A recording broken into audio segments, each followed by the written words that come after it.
Ladies and gentlemen, please welcome the President of the United States, Donald J. Trump, and the Secretary General of the United Nations, Antonio Guterres, accompanied by Vice President of the United States, Mike Pence, United States Ambassador to the United Nations, Kelly Craft, and United States Secretary of State, Mike Pompeo.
Good morning, everyone.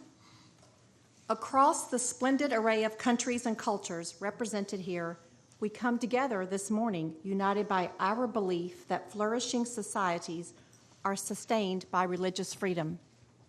Sadly, this understanding is not universal.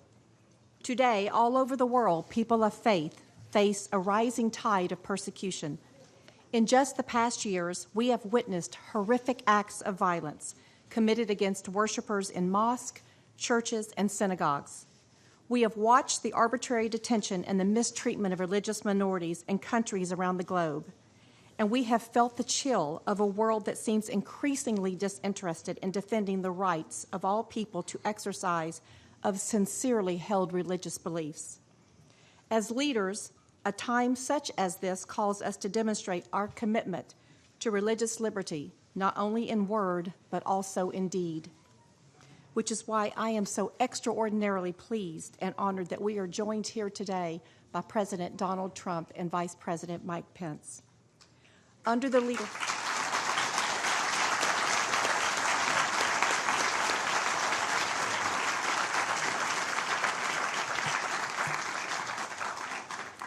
leadership of these men, the United States has not only spoken of a renewed commitment to religious liberty, it has demonstrated one. Just 2 months ago, President Trump hosted victims of religious persecution at a historic event at the White House. His administration has vigorously defended religious liberty and the freedom of conscience in the United States. And under his guidance, the State Department has become a watchful defender of religious liberty, especially through the 2019 Ministerial to Advance Religious Freedom, the largest freedom event of its kind in the world. We anticipate a fruitful discussion today on how we can expand religious liberty, guarantee the sanctity of houses of worship, and combat religious persecution around the world. And I am so delighted that you've joined us for this timely event. It is really hard for me to think of a better person to introduce to a gathering of the freedom of religion in the world. He knows what religion is, what support it can give to the individual and to whole societies. He's an unpretentious man who not only believes in the power of religion, he lives his religion with respect and even piety. He respects the faith of others. He is that great exemplar, a hardworking family man, born in Indiana, proud of his state, prouder of his country, and a first-class demonstration of President Trump's wisdom in selecting those who serve him closest. It is my pleasure to introduce you to the Vice President, my friend, Mike Pence.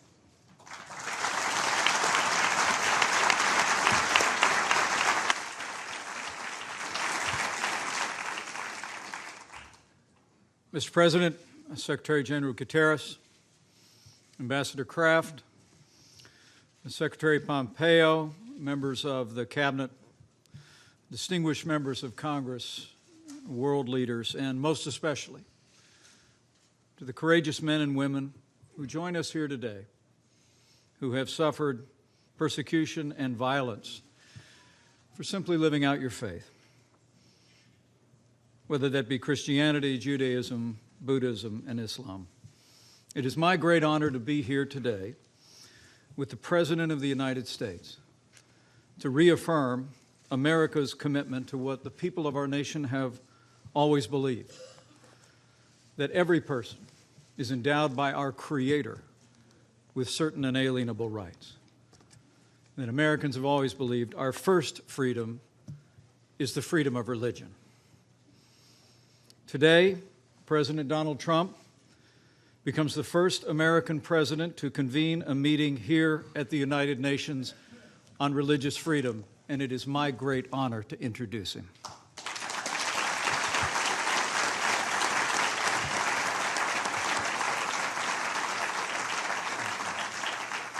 There's no better time for a meeting like this on the world stage.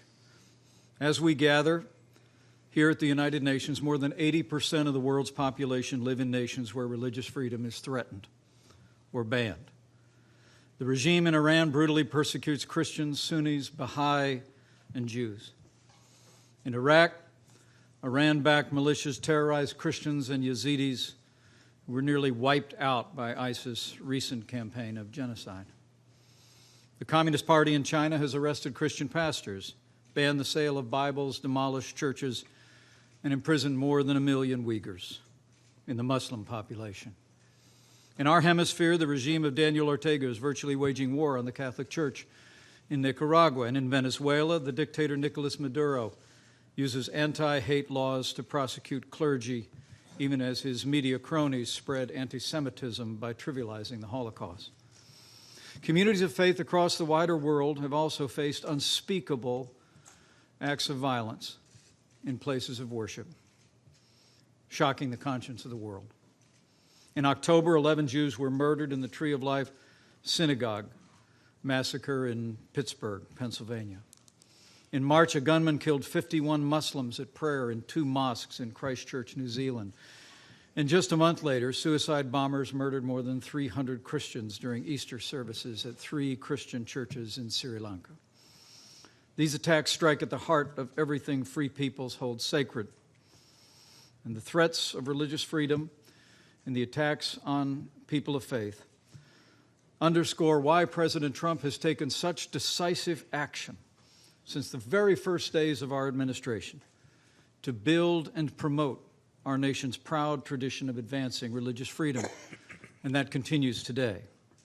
At the President's direction, the United States created the Genocide Recovery and Persecution Response Program, and we've provided more than $370 million to aid ethnic minorities and faith communities persecuted by ISIS in Iraq and throughout the region.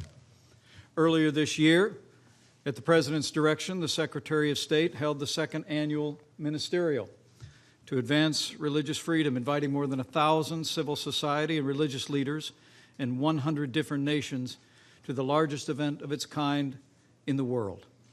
And last year, at the inaugural Ministerial, at the President's direction, we established the International Religious Freedom Fund, which already has received nearly $5 million in pledges and given over 435 rapid response grants to those persecuted for their deeply held beliefs. And to date, this effort has helped some 2,000 victims of religious persecution around the world.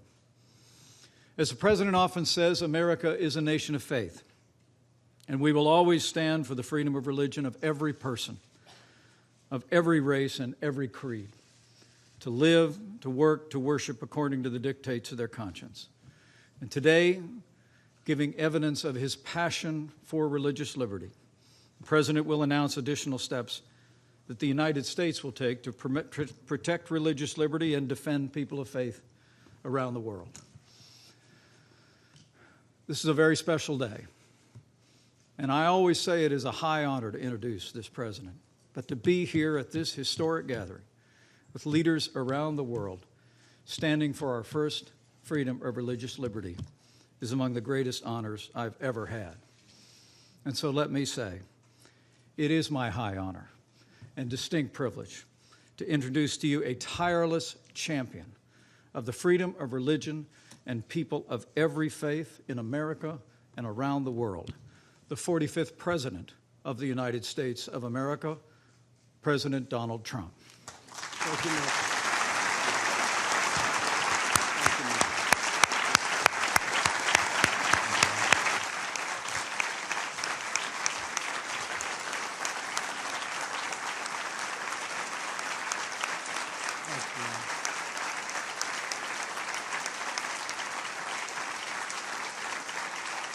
That's very nice. Thank you very much. That's very nice. And I want to thank Mike today. It's a true honor to be the first president of the United States to host a meeting at the United Nations on religious freedom. And an honor it is. It's long overdue. And I was shocked when I was given that statistic that I would be the first. That's very sad in many ways. And it's great to be with you. I want to thank Vice President Pence for the outstanding job he's doing. He's been a fantastic and valuable representative of our country. Likewise, Secretary Mike Pompeo, Ambassador Kelly Craft, Secretary Ross, Secretary Mnuchin, Ambassador Sam Brownback, all for joining us today. And we have other representatives of our cabinet and the administration in the room. We've done a lot. The Johnson Amendment doesn't get spoken about enough, but I'm very proud to say that we've obliterated the Johnson Amendment within our country so that now we can listen to the people that we want to listen to, religious leaders, without recrimination against them. It was a very important thing, and I said that at the beginning, and I say it now. It's something I'm very proud of. We're also grateful that UN Secretary General Antonio Guterres could be here along with so many of his friends and my friends, world leaders. I've gotten to know a lot of them, and I would imagine you know all of them. I would imagine. If you don't, you're not doing your job. And also I want to thank my daughter Ivanka for being here. She works so hard on all of the things that are very important to the people in this room. So thank you, Ivanka, for being here.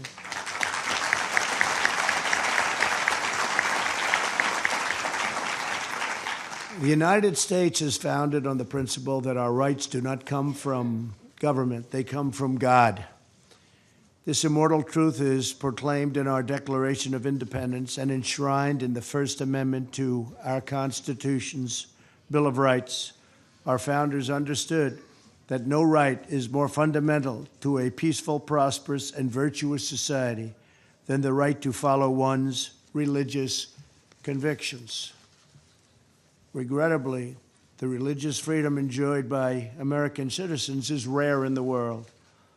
Approximately 80% of the world's population live in countries where religious liberty is threatened, restricted, or even banned. And when I heard that number, I said, please go back and check it because it can't possibly be correct. And sadly, it was 80%. As we speak, Jews, Christians, Muslims, Buddhists, Hindus, Sikhs, Yazidis, and many other people of faith are being jailed, sanctioned, tortured, and even murdered, often at the hands of their own government, simply for expressing their deeply held religious beliefs. So hard to believe. Today, with one clear voice, the United States of America calls upon the nations of the world to end religious persecution.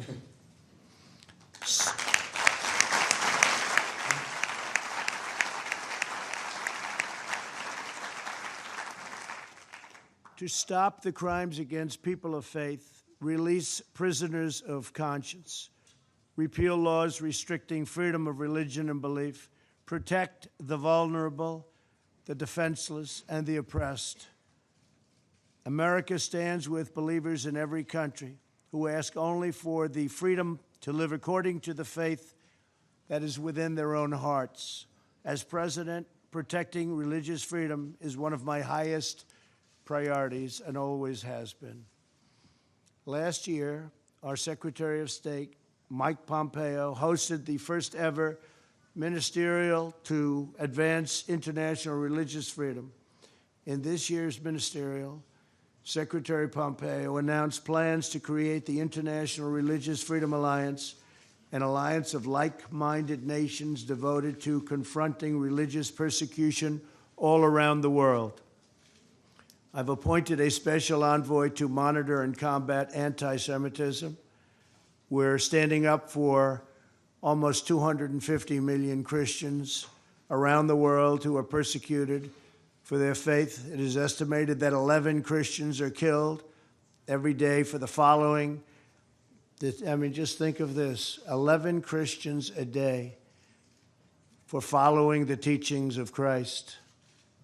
Who would even think that's possible in this day and age? Who would think it's possible?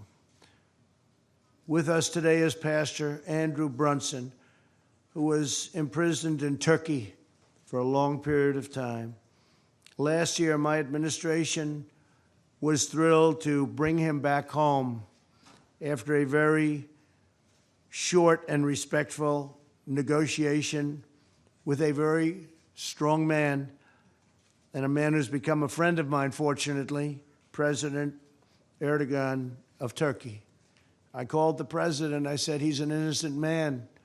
They've been trying to get Andrew out for a long time, previous administration. I don't think they tried too hard, unfortunately. But I want to thank President Erdogan, and I want to thank you, Pastor, for being here with us today. Where is Andrew? Is he around someplace? Thank you, Andrew.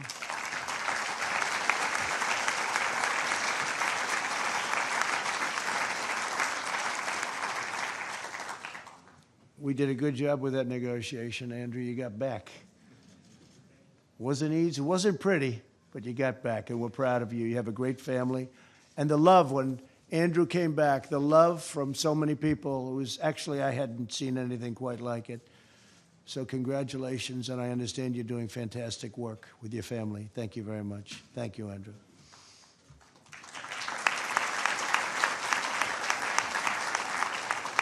And I also want to thank Franklin Graham, because he's been so instrumental in everything we're doing. He's done such an incredible job in so many different ways, including floods and hurricanes. And every time I go, I see Franklin there. He's always there before me. I don't know how he gets there before me. I'm going to beat him one day, but he's always at these places of really disaster areas. He's right there with an incredible large staff of volunteers that are just amazing. Thank you very much. And Cece, thank you very much. Thank you very much. And Paula White, thank you very much. In July, I met with survivors of religious persecution at the White House, and we're honored that many of them could be here today as well. Some of these individuals suffered as a result of state-sponsored persecution, others at the hands of terrorists and criminals. No matter the case, America will always be a voice for victims of religious persecution everywhere. No matter where you go, you have a place in the United States of America. Could I ask those folks to stand up, please? Please stand up.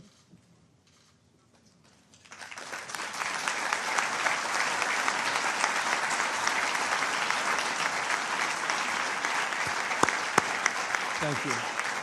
Thank you very much. In recent times, the world has also witnessed devastating acts of violence in sacred places of worship.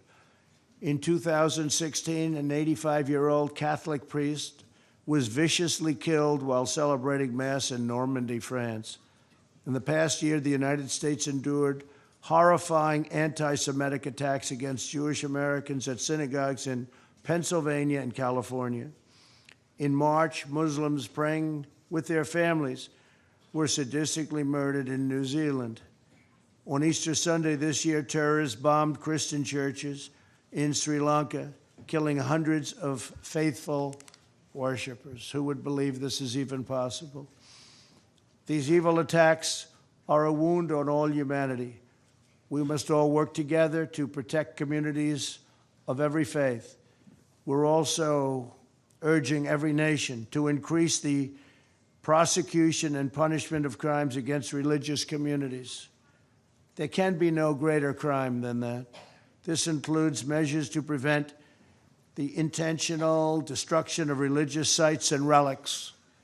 Today, the Trump administration will dedicate an additional $25 million to protect religious freedom and religious sites and relics. We're also pleased to be joined today by many of the partners from the business community as we announce a very critical initiative. The United States is forming a coalition of U.S. businesses for the protection of religious freedom. This is the first time this has been done. This initiative will encourage the private sector to protect people of all faiths in the workplace. And the private sector has brilliant leadership. That's why some of the people in this room are among the most successful men and women on earth. They know how things get done, and they know how to take care of things, and they're with us now for the first time to this extent, first time ever, and we're really honored to have you in the room. Great business leaders, great people of strength. Too often, people in positions of power preach diversity while silencing, shunning, or censoring the faithful.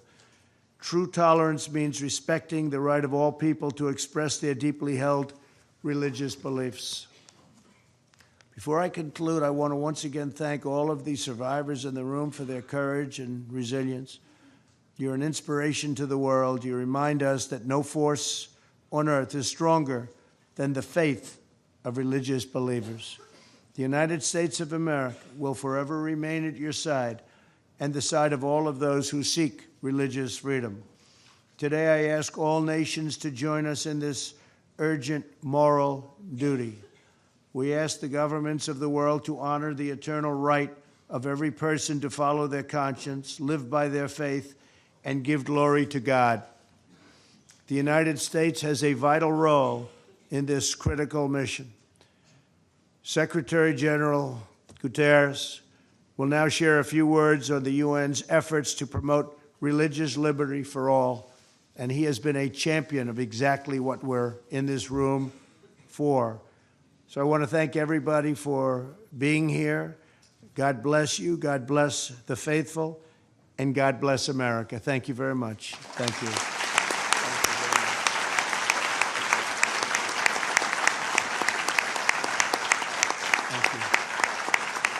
Thank you very much.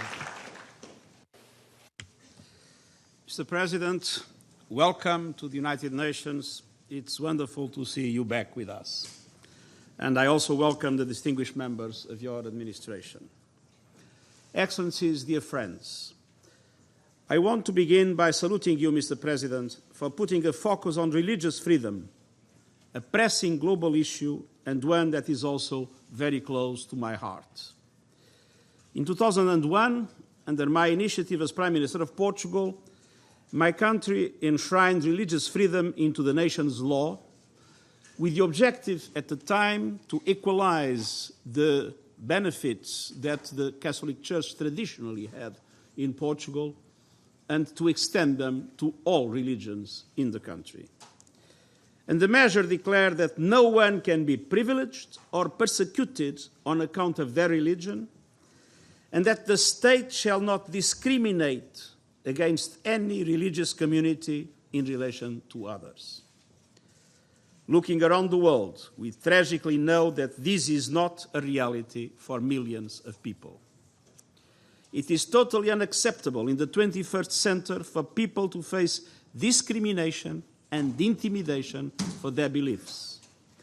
And the persecution of religious minorities is utterly intolerable. The full scope of their human rights is guaranteed, and states have the obligation to implement policies that ensure their identities are respected and that they feel fully part of the society as a whole. Earlier this year, His Holiness Pope Francis, along with the Grand Imam of Al-Azhar, His Eminence Sheikh Ahmed Al-Tayeb, signed a moving testament for mutual respect. it stated that the diversity of religions is willed by the Creator. And I quote, "This divine wisdom is the source from which the right of freedom of belief and the freedom to be different derive." It breaks my heart to see increasing number of individuals publicly humiliated, harassed, and attacked simply because of their religion or beliefs. Jews have been murdered in synagogues, their gravestones defaced with swastikas. Muslims gunned down in mosques, their religious sites vandalized. Christians killed at prayer, their churches torched. And in many hot spots around the world, entire communities have been targeted because of their faith, including in places where those communities have existed for centuries, if not millennia. We must do all we can to avoid religious cleansing of societies. I will always remember when I was High Commissioner for Refugees, and in a discussion about the Chaldean and the Syrian communities of Iraq, Christian communities of Iraq, and my good friend Baram Saleh is there. And there was, of course, an enormous concern with those communities. And I remember once a friend of mine saying, well, you need to resettle all of them to the Western world. And I said, of course, for people in need of protection, resettlement is the measure. But I cannot accept that these communities that have been there for millennia will disappear from their region. And I told my friend, look, when in my country, in Portugal, we were still worshipping trees and rivers, in Iraq and in the Middle East in general, there were Christian communities discussing theology and discussing whether the Holy Ghost was coming from the Father or from the Father of the Son. And so it is clear that these communities, like the Yazidis, like many others, in this region, as everywhere in the world, are a deeply rooted part of the society. And it is essential to preserve religious diversity in all parts of the world. We must reject those who falsely and maliciously invoke religion to build misconceptions, to fuel division, to spread fear and hatred. And we must be vigilant about attempts to instrumentalize religion and identity to restrict the full enjoyment of rights by others and to perpetuate or justify inequalities. There is richness and strength in diversity. It's never a threat. Profiting from that diversity requires a strong investment in social cohesion policies. And we have much wisdom to guide us on our way. All major religions espouse mutual respect and peaceful coexistence in a spirit of shared humanity. And our shared foundational text, the Universal Declaration of Human Rights, affirms everyone's right to freedom of thought, conscience, and religion. Simply put, the best way to promote international religious freedom is by uniting our voices for good, countering messages of hate with messages of peace, embracing diversity, and protecting human rights everywhere. Mr. President, Excellencies, dear friends, the United Nations is stepping up action through two new initiatives that I have launched in recent weeks. First, through a strategy on hate speech to coordinate efforts across the UN system, addressing the root causes and making our response more effective against hate speech. Second, an action plan for the UN to be fully engaged in efforts to safeguard religious sites and ensure the safety of houses of worship. Holy sites should be places of worship, not places of war. Taken together, these efforts seek to address some of the most pressing challenges facing our world today. We have a collective responsibility to stamp out anti-Semitism, anti-Muslim hatred, the persecution of Christians and other religion groups, and all forms of racism, xenophobia, discrimination, and incitement to violence. Hatred is a threat to everyone, and so this must be a job for everyone. Mr. President, thank you again for your initiative and leadership and for your invitation. And I also want to thank your understanding during this hectic period. I would like to be able to stay for the whole meeting, but it was for me an enormous pleasure to be here with you today and to join my voice to all those that want to make sure that religious freedom prevails in our world everywhere. Thank you very much.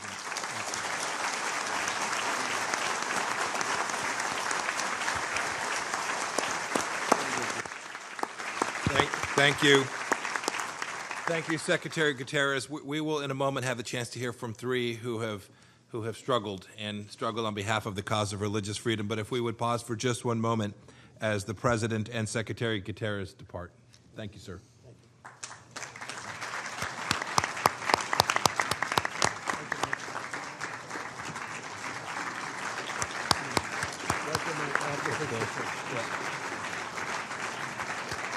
Thank you, Mr. President. Thank you, Mr. President.